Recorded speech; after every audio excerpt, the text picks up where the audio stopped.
All right, how's it going? Welcome back to another video here in the series on linear algebra. So far, the section that we have been working on, kind of the big overall picture, has been all about linear maps, right? Which are these maps that we're interested in because they preserve some of the axioms or some of the operations defined, I should say, in a vector space. And that's understanding that conceptually and also how to represent a linear map with a matrix has been the main ideas so far that we've been talking about in this section. But then all of a sudden the most previous video comes along, and all of a sudden we start talking about these things called permutations and the Levi-Civita symbol, and it seems like we're on this massive tangent from linear algebra and really linear maps. And it is at this point where I'm going to say, okay, we went off on a little bit of a tangent, but let's keep in mind why we went on that tangent in the first place, right? The reason why we did that was so we could build the framework to talk about a very specific quantity that is important in understanding linear maps and specifically matrices. And if you haven't been able to tell, the title of the video gives some insight as to what that quantity is. It is the determinant of a matrix. And that's what this video is going to be all about. I want to say that there are probably going to be maybe three main goals for this video. The first is to understand the definition of the determinant. So one of the first things we're going to do is we're going to write out the definition to say the determinant is this, and we'll see where the Levi-Civita symbol comes into play. And also, how can we apply that I guess definition to some small dimensional cases. So in 2 and 3 dimensions, how can we easily compute the determinant, or at least in 2 dimensions for sure. We'll see how we're doing on time. That's the first idea. The second is to say, okay, we have the definition, but let's also talk about the intuition behind the determinant. When we calculate the determinant of a matrix, what should we be thinking of? What should we be saying? Okay, this is what the determinant conceptually represents. Kind of like how we've been conceptualizing various ideas like vectors as arrows in space, or matrices, linear maps as kind of transformations. How it describes how a vector changes before and after that matrix is applied, right?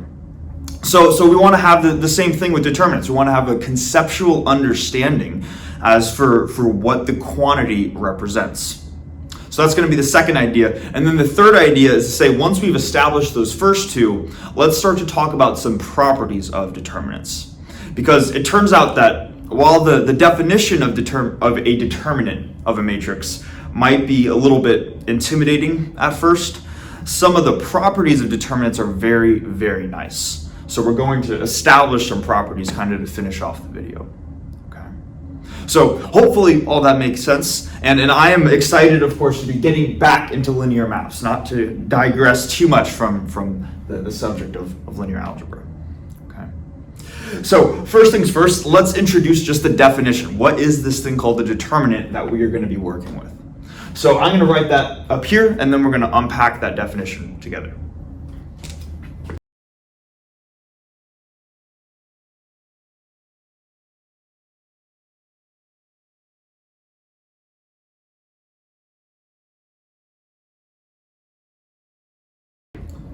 Okay, so we have the definition for the main idea of this video, this thing called the determinant.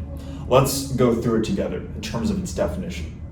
So, simply put, it says that the determinant of an n by n matrix, which we're going to call A, is this expression right here. All right. Now, first thing to note is that the determinant is defined for a matrix that has n rows and n columns. And that is not a coincidence that the number of rows and columns are the same. It turns out that a determinant is only defined on a square matrix, the number of rows and columns are the same. Okay, so that's kind of the first thing to keep in mind, is that a determinant is not defined for an arbitrary matrix, only for square matrices. Now let's get into the actual definition. And what I want to do here, because this probably looks intimidating, and if it does, I don't blame you at all, is we're just going to start, just focus on how we can compute the determinant in terms of the definition. We're not going to worry so much about the intuition just yet, but we are going to get there. I want to do this one step at a time because I think that's easier to absorb things in pieces. And the first piece, I think, is just seeing, okay, how do we actually do or compute a determinant? And this admittedly looks pretty ugly, right? So the way that we denote symbolically the determinant of a matrix is we write the letters DET for determinant, and then a set of parentheses with the matrix, the n by n matrix, as the input. We can think of the determinant as a function that takes in a matrix and it spits out whatever this quantity is right here. So now we just have to ask ourselves, okay, well, what is this quantity, right? And I want to start with the top line. The bottom line is just another way of writing the top line. There are two equivalent ways of expressing the determinant. But let's start with the top line. So we start with the summation right here, and it says a summation over sigma in Sn. And that is probably already confusing, right? So at this point, let's say, what have we been talking about in the last video?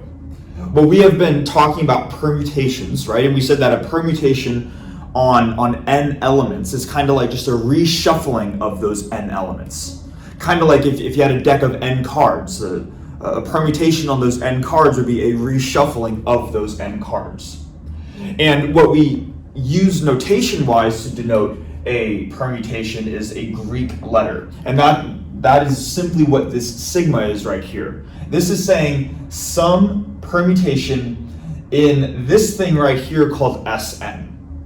Now, admittedly, I don't remember if we talked about Sn or not in this video series. We definitely mentioned it in the group theory video series. In fact, there was a whole section dedicated to this guy called Sn. This thing is called the symmetric group. And the details of the symmetric group aren't really important for this video. All we have to know about the symmetric group is to say that it is the kind of, we can think of it as the collection of all of the permutations on n elements. So if we had S2, for example, that would be like a deck of 2 cards, and we would be looking at all permutations or all reshufflings of those 2 cards. If this was S100, that would be like a deck with 100 cards, and we would be summing over all possible permutations of those, or reshufflings of those 100 cards. So that's what this means in words. This says, let's sum over all possible permutations on a set of n elements. Okay? Hopefully that part is clear. Then we get to the actual thing, which is what are we actually summing over, right? And the first quantity that we see here is that sine function. And not the trigonometric sine like the sine and cosine function, but the sine of a given permutation. And we spent some time in the last video developing what the sign of a permutation was, right? And essentially it's either going to be +1, -1, or 0. And we mentioned the specifics of when it's +1, when it's -1, when it's 0 in the last video, but that's just something to keep in mind. That this quantity itself is not going to add anything to the magnitude of whatever the summation is, but it's just going to say, are the terms over here, these A terms, are we going to add them, are we going to subtract them, or are all of those terms going to go to 0? It's the quantity that's responsible for having signs get alternated on whatever these things are right here. Okay? So it's just a sine. It's a sine function, of course. It's just a function that determines are we adding or subtracting all of these guys. Now, we have to ask ourselves, well, what is all of these guys right here? And this is notation to denote an element of the matrix A. So let's say, for example, that I have, in general, this is an m by n, but let's just work with a 2 by 2 matrix. So we have a 2 by 2 matrix A, and maybe it's going to have elements A11, A12, A21, and A22, like this. So notice that we're denoting elements by having the matrix notation, what we're calling the matrix, and then two different subscripts for the indices to denote what row and what column the element is located in. And that's all we're doing right here. But let's make sure we understand this, because this might look a little weird. 1 sigma 1, 2 sigma 2, all the way through n sigma n. So if we were looking at this first symbol, the 1 denotes that this is the element in the 1, or the first row. Then the next index represents what column this element is in. And what this represents is to say because sigma is just going to reshuffle n elements, right? It is a permutation. So it's almost like imagining if 1 was the first card, and then we reshuffle the deck of cards, where does the first card end up? Maybe if it ends in the 4th spot, then we would say sigma sends 1 to 4 as the output. So if that is what sigma does, then this first element here would be A14. Okay? So it's whatever however the permutation acts on each of the n different numbers that it is reshuffling. That is what the column index is right here. Okay. And again, we are not going to be focusing, at least right now, on our intuition. Admittedly, this might be confusing, but I just want to make sure we understand what each of the pieces of the definition mean.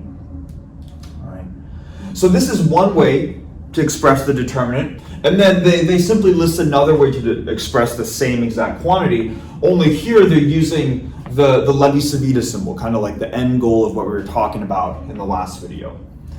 And you can see that notation-wise that I think they have the row index getting modified here rather than the column index, but notation-wise they're very, very similar.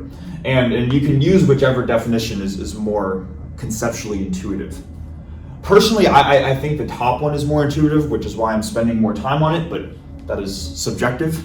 Whatever definition is more clear to you is the one that you should use, or that you should refer to, at least when you're applying it. All right. Anyway, so this is the equation for the determinant. And what I want to do is maybe we'll just start with the 2 by 2 case. I want to go through an explicit way of showing, well, how do we actually apply this equation? It's one thing just to write it and say that's the equation. It's another thing to say, okay, this is this thing, how do we actually use it, right? So in the 2 by 2 case, let's say A is this matrix right here. We want to compute its determinant. Then we're going to have this expression right here. So we're going to have the determinant of A. We're going to be summing over all possible permutations on the set of 2 elements. We're going to have our sign of sigma. And then we're going to have A1 sigma 1. And then A2 sigma 2, like this. And we're not going to keep extending because we're working in a 2-dimensional case, right? Now, let's ask ourselves first, what are all the possible permutations in S2? Well, what we can do is we can imagine just reshuffling 2 cards. And maybe I'll even draw them out with bubbles over here. Let's say I have 1, 2, 1, 2, 1, 2, 1, 2. We could ask ourselves, what is one possibility?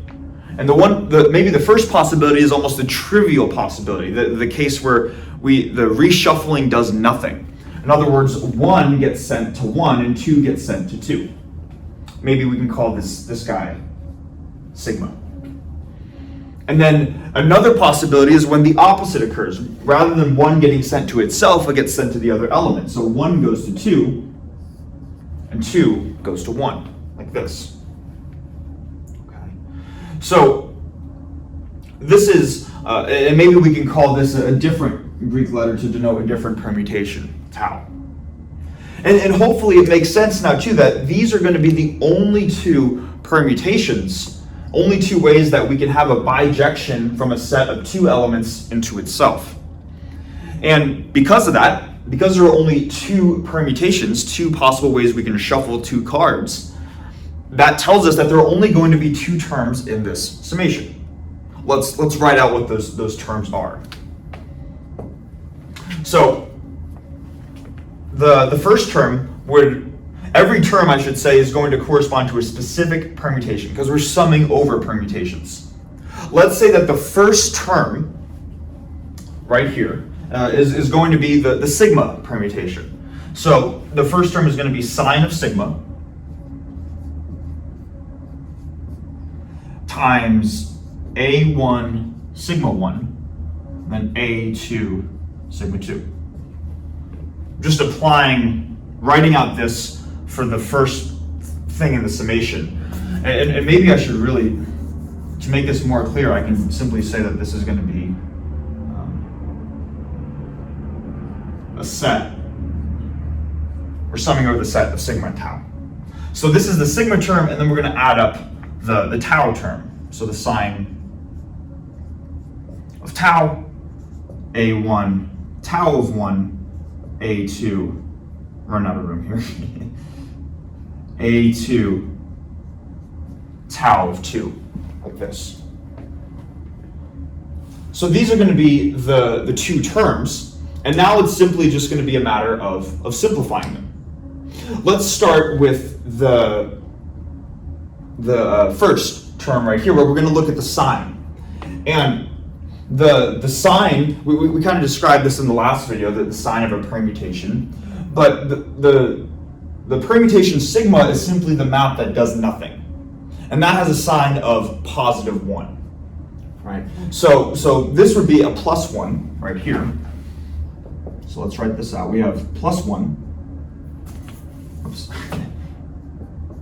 Plus 1 times A1, and then what does sigma send 1 to? In other words, what is the output of sigma of 1? Well, we see that if sigma takes in 1, it's going to spit out 1. So rather than writing sigma of 1, I'm just going to write out its output, 1. Same thing here. Then I have A2, and then where does sigma send 2? Well, it takes 2 and it sends it to itself, right? So this is going to be A2, 2. Like this.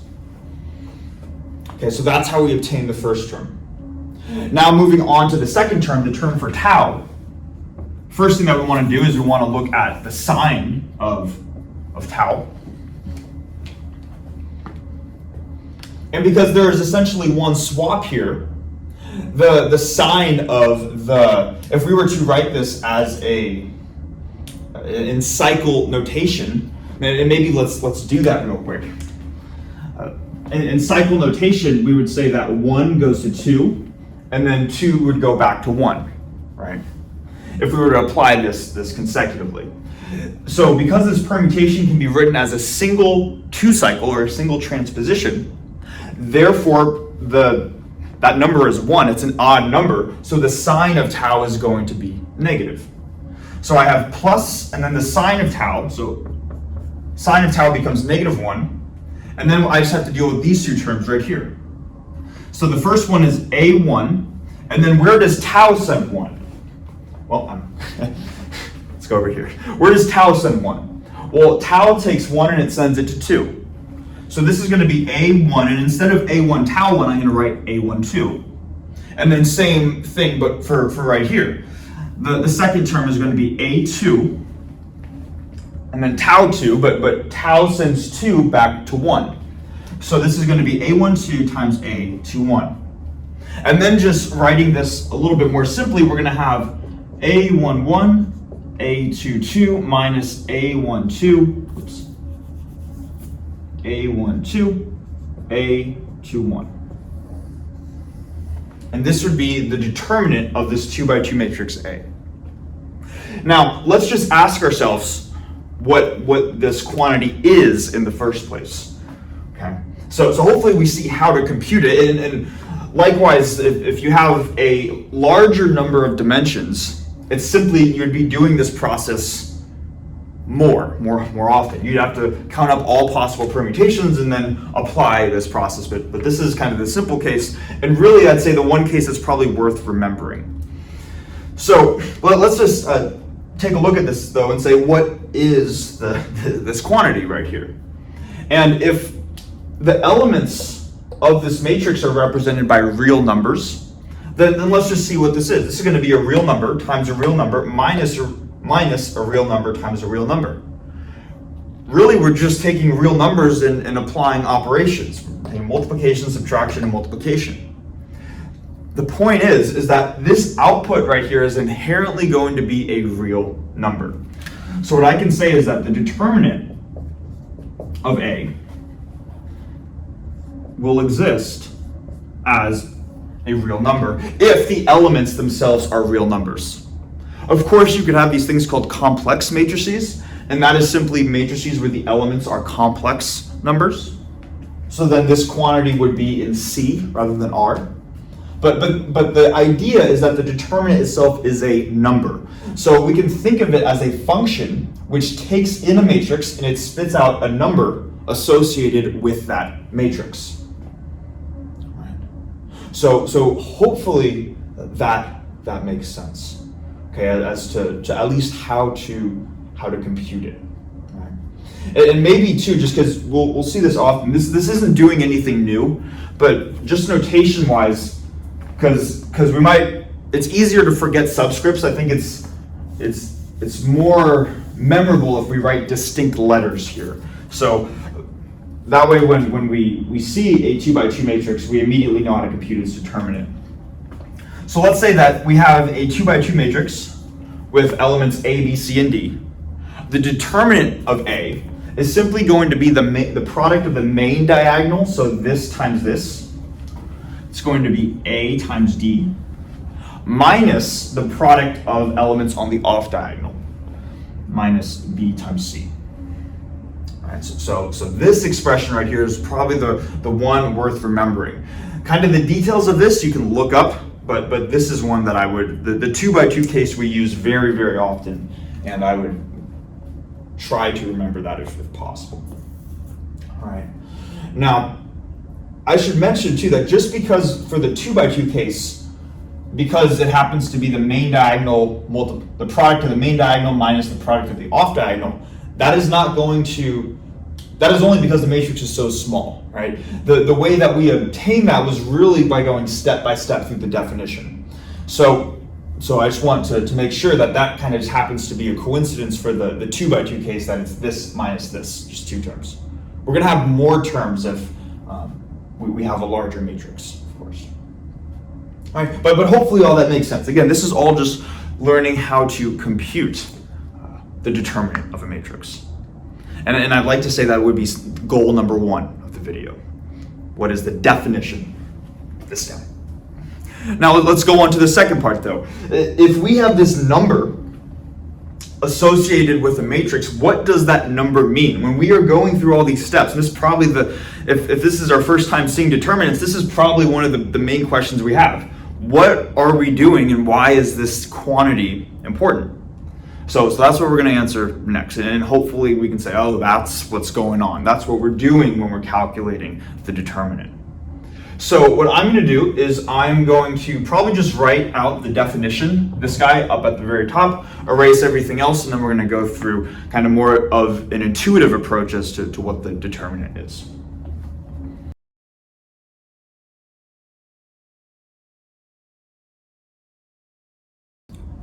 All right, so we have this definition right here, but again, we really want to be looking at the intuition for the determinant now, so we can actually say what's going on when we compute this thing.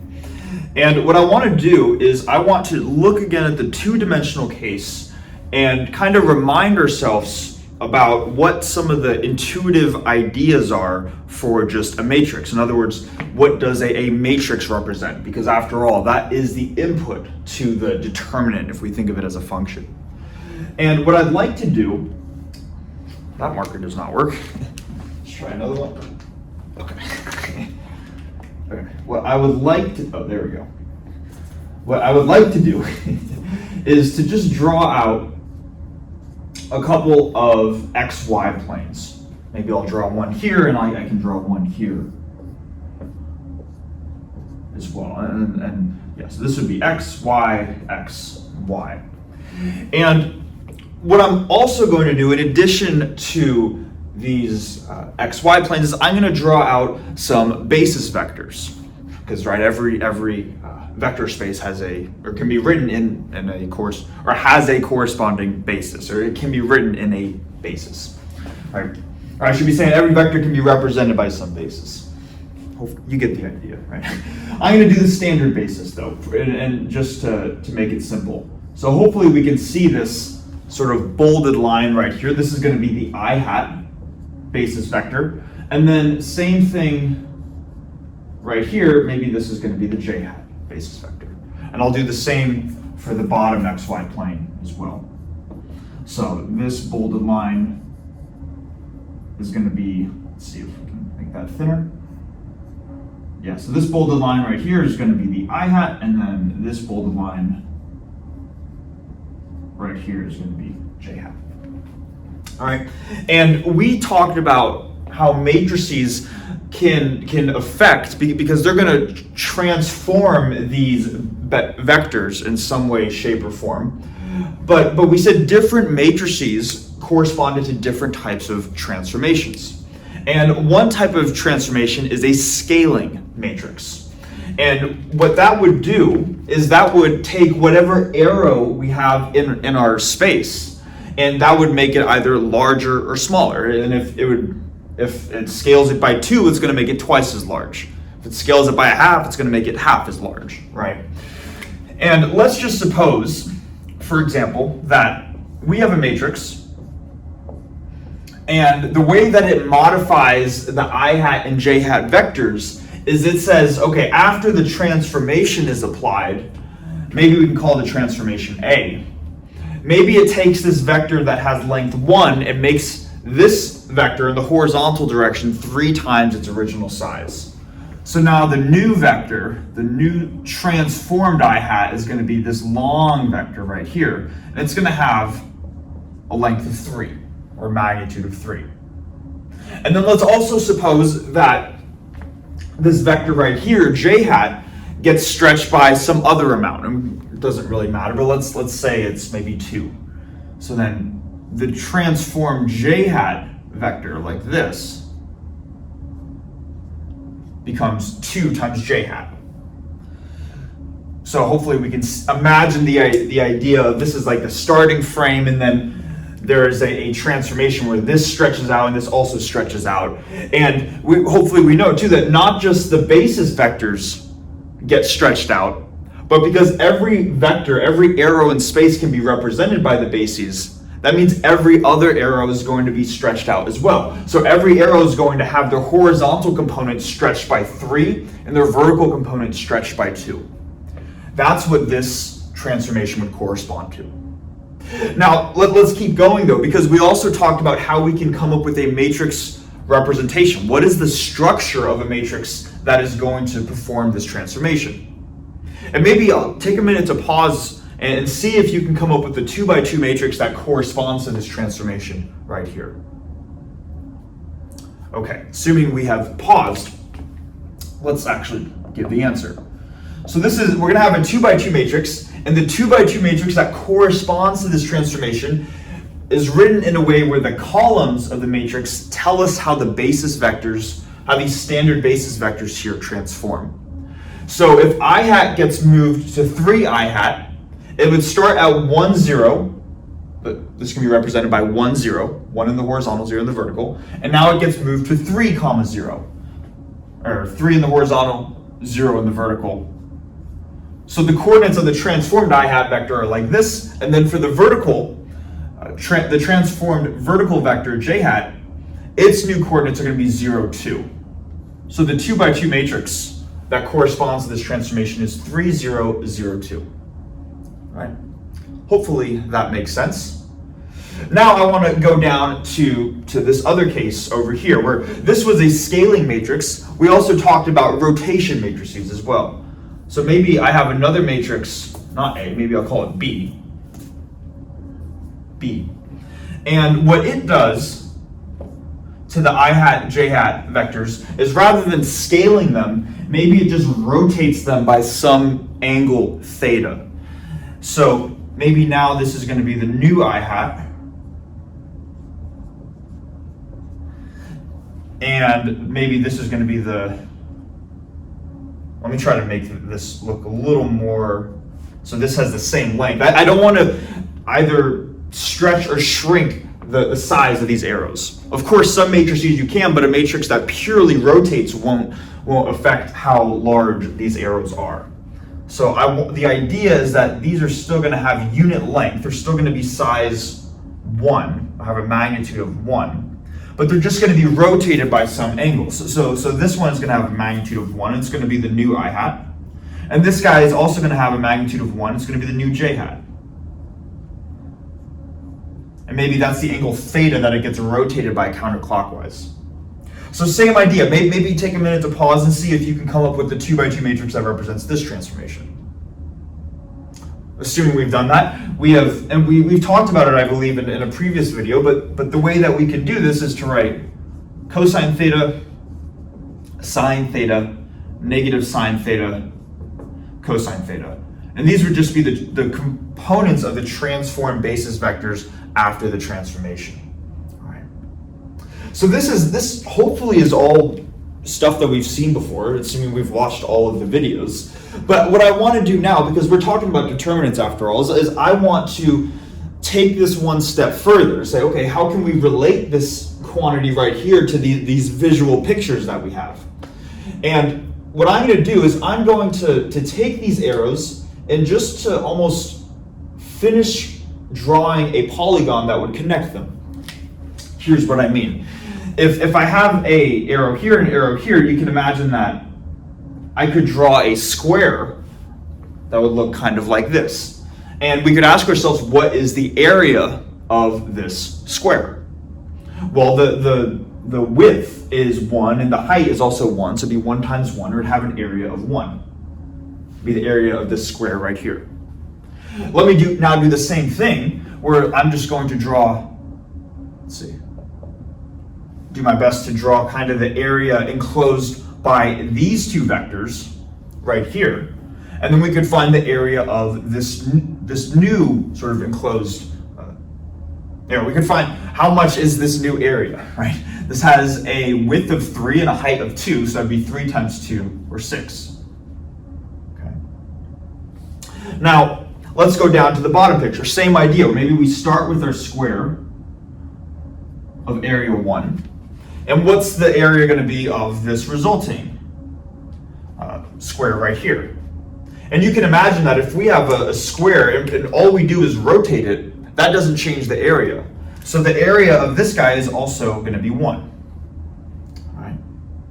Now this is not a coincidence that I'm introducing this idea of area here. Because let's remind ourselves what the determinant of a 2 by 2 matrix is, what we were talking about in the last video, or last whiteboard, I should say. Well, I'll write it up here again in case we forgot. If we have a 2 by 2 matrix A, B, C, D, its determinant is simply going to be the main diagonal. So the determinant of A is going to be AD minus the off diagonal BC. So now let's compute, let's say, okay, let's take this general equation that we talked about, and let's use that to compute the determinant of this specific 2 by 2 matrix, as well as this specific 2 by 2 matrix. So the determinant of A is going to be the main diagonal, 3 times 2, minus the off diagonal, 0 times 0. So this is 3 times 2, or 6, minus 0, or just 6.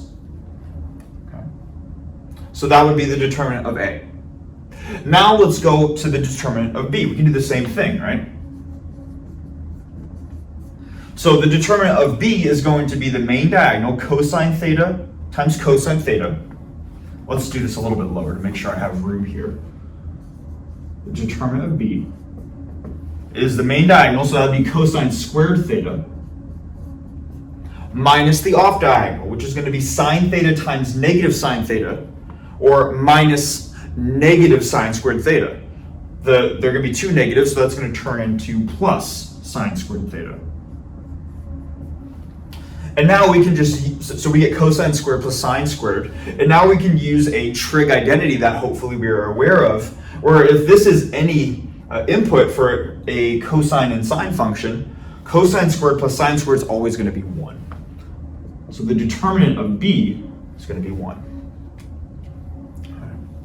Hopefully that's clear how to at least calculate those two determinants. Now, I want to see if we can make some connections here. I was just talking about areas, and I said it seemed like after this transformation for this top matrix, the scaling matrix, the area went from 1 to 6, and now the determinant is 6. And then for the bottom matrix, the area didn't change, it went from 1 to 1, and the determinant of b is 1. So it seems like there should be a connection there. And maybe take a minute to think about what that connection is. But, okay, assuming we've paused and thought about it for a little bit, to tell you, and you might be able to hopefully catch on here, is that what the determinant, and this is the big idea, this is conceptually, if we get one thing out of this video, this is going to be it. The determinant intuitively tells us that if we have some area in space, then the determinant tells us the factor that it gets larger or smaller by. And in this first case, the only effect of the matrix A was to scale it. And it was to scale this area and any other area that we looked at in the vector space and scale it to 6 times its amount. We took the square as an example, but you can imagine maybe I had like a little blob right there. This matrix A would take this blob and make it, I tried to not draw it, not perfect, but it would make this blob 6 times its size. So this would, if this is blob, this is 6 blob. Maybe let me make that B a little straighter. So it's going to take any area and it's going to make it 6 times its original size. And conceptually we can say, okay, the determinant tells us how much larger it scales it by. Then for the case of a rotation matrix, it's not scaling it at all. All it's doing is it's rotating. So if we had this blob starting here, call him blob. After it gets rotated, that area as well is going to go maybe to, maybe this could be hard to draw, but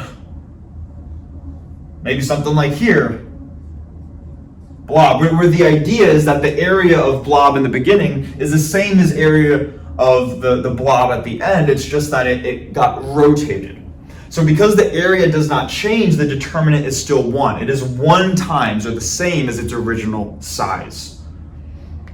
Okay, so that is conceptually what the determinant represents.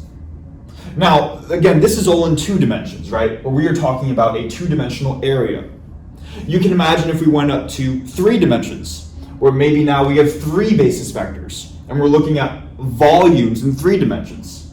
What a determinant conceptually represents is what is the scaling factor that volumes get stretched or shrunk by. So, same idea, whatever volume you have in your 3-dimensional space, if the determinant was maybe 1/3, that would say that whatever volume you're looking at, after the transformation, that volume shrinks to 1/3 of its original size. All right? And to hopefully understand this too, we've seen before that matrices might be purely scaling matrices, or they might be pure rotation matrices, but oftentimes they are not only scaling or only rotating. Oftentimes it's a combination of the two. Maybe it rotates a vector and it stretches it by some amount. Where in that case it's not as obvious what the determinant is going to be, or what the scaling factor is, I should say. And we can use the determinant as a tool to understand, okay, whatever transformation we have, whatever matrix we have, where we have an arbitrary A, B, C, and D, we can compute how much the size changes, whether it gets smaller or larger. Okay. And maybe just as a final thing, you can imagine if we have an n-dimensional matrix, because again, that's really where we started with this definition right here. An n-dimensional matrix, or the determinant of an n-dimensional matrix, is simply going to tell us the scale factor that an n-dimensional volume changes by as it undergoes this transformation A right here. Okay. So conceptually, that is what a determinant represents. Now, I hope that this makes sense here. I think what I want to do because we have a lot of stuff going on, right? Is I want to, let's see. There's a lot of stuff that we could go into, and admittedly, those are the first two goals, right? Talking about the definition, and the second is talking about kind of the intuition for a determinant. And I think what I'd like to do is let me erase the board, and this will be good. I'm going to erase the board, and let's start to consider some possibilities now, different possibilities for the output of the determinant. We've now established that the determinant is going to give us a number, and that number represents sort of the scaling factor of volumes. But if you remember, I said that the determinant was just some real number. So a real number could be positive, it could be negative, or it could be zero, right? So let's investigate those possibilities. What does it mean to make something, or we might have an idea of what it means to make something maybe 1 or 2 or some positive number times its original size. But what does it mean to make something 0 times its original size? Or what does it mean to make something a negative amount of its original size? So interesting ideas, but they're going to show up a lot. So I'm going to erase the board, and then we're going to cover the 0 determinant and negative determinant case next. All right, so now let's consider the cases where we can have either a 0 determinant or a negative determinant.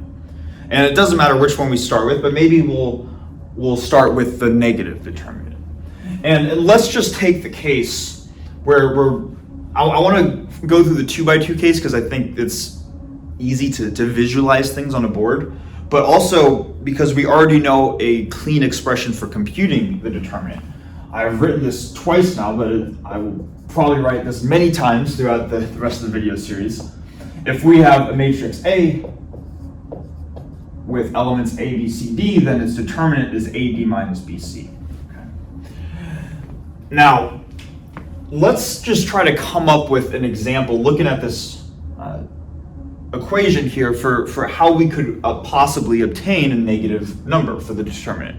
It's possible, right? Because these could, A, B, C, and D are just arbitrary real numbers. So let's take the case where maybe we have 0, 0, 1, and 1. So 0 times 0 minus 1 times 1. That's kind of an easy, straightforward case. That's just going to give us negative 1. So this matrix would have a determinant of negative 1. If we were to substitute in what this looks like, then we'd say, okay, A and D, the main diagonal elements, those are 0. And then the off-diagonal elements, B and C, are both 1. Notice there's an inherent minus sign, so the minus sign doesn't get attributed to either of these numbers right here. So this is what the matrix would look like, and this matrix would have a determinant of negative 1. But again, let's conceptually understand, what does that mean? What does it mean for a matrix to scale an area or some volume by negative 1 times its size? And the way I think that it's most useful to see that is to do something similar with what we were doing with our xy planes and drawing out the basis vectors and the areas and all of that stuff. So we start with our standard basis of I hat and j hat, like this.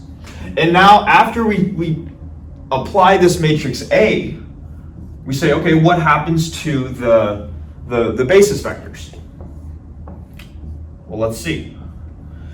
We can just look at the columns of the matrix, and that's going to tell us. So the new I hat is going to be 0, 1. So now I hat gets moved to here. And then the new j hat is going to have coordinates of 1, 0, or 1 in the horizontal direction, 0 in the vertical direction. So the new j hat is going to be right here. And now let's take a look at the areas. So the area of this square region right here would be 1, right? This has it's always going to be 1 for the standard basis. Now let's look at the area of this new guy. Well, I hat got moved from here up to here, but it hasn't changed its length at all. So this is still 1.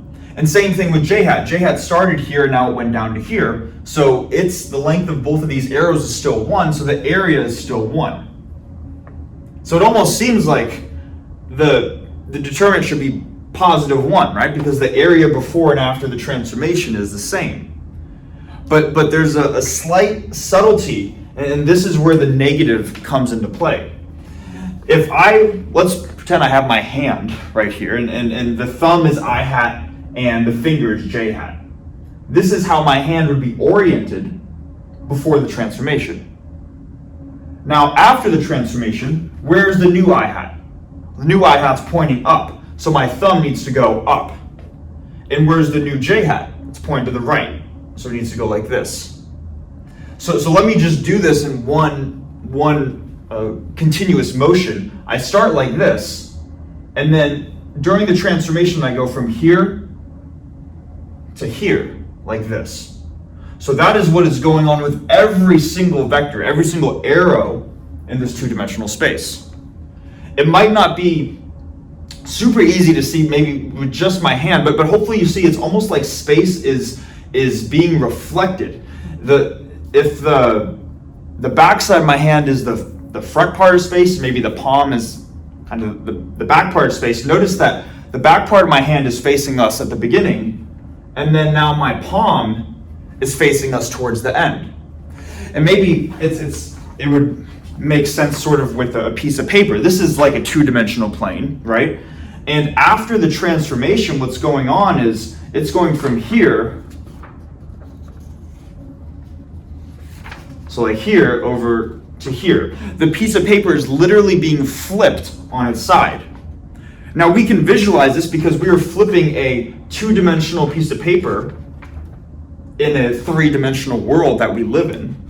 But for higher dimensions, you would have to imagine that if you're an R3, a three-dimensional volume, R100, a 100-dimensional volume, Rn, an n-dimensional volume, that whatever your n-dimensional volume is, that it will be flipped, or its orientation will fundamentally be changed. And in the case where your orientation gets flipped, that's where the negative sign comes into play. So this is how we can think of the sign of the determinant. If it's positive, there's no swap in orientation. If it's negative, there is a swap in orientation, which in 2 dimensions looks like the space literally going from, you can almost think of it like front to back, right? Now, as for the magnitude, notice that the magnitude didn't change. So for whatever negative number we have, the magnitude of it still quantifies how much larger or smaller the area got. And then the sign simply refers to, are we changing the orientation or not? So if we had a determinant of -2, maybe this is 2 right here. That would be C, that would be this guy. That would tell us that this matrix, determinant of A, would swap the orientation of every arrow in space, and then it would change whatever area we have to twice its size. And you could probably visualize that too with this transformation. If this takes I hat and goes to 0, 2, this new area, or the new I hat vector, is going to be twice as large. So the area is now going to be twice as large, but it's also swapped, which is why we have the negative sign. All right. So hopefully that makes sense conceptually, what this negative sign corresponds to with the determinant. Now, we've covered, I guess, all positive numbers, and now what it means to have a negative number. We still need to look at the 0 case, right? And there are definitely many ways that we could have AD minus BC equals 0, but I think what I would like to do is to actually just write out the matrix first, and then we'll see that the determinant is 0, and then we'll make sense of it from there. So let's say I have a matrix B, and it's going to have elements, or it's going to have entries that look like this. And you can check that its determinant is 0, right? We have 1 times 2 is 2, minus 1 times 2, or 2 minus 2 or 0. So the determinant determinant of b is 0. Now let's understand what that corresponds to visually using this same picture that we've been working with so far. So we start again with our standard I hat and j hat. This would be I hat. This would be j hat. And let's see, after the transformation of b, where do both of these arrows go to? Well, the first column tells us that I hat goes to 1, 2. So maybe if I were to draw 1, 2 like this is the new I hat. Okay. Now what about j hat? Where does j hat go? Well, it also seems to go to 1, 2. So new I hat and new j hat. Both of these arrows, so what's going on here visually, let me get one more marker. What's going on here visually is that we start like this, and then during the transformation, it merges from 2 different directions down to just one direction, like this.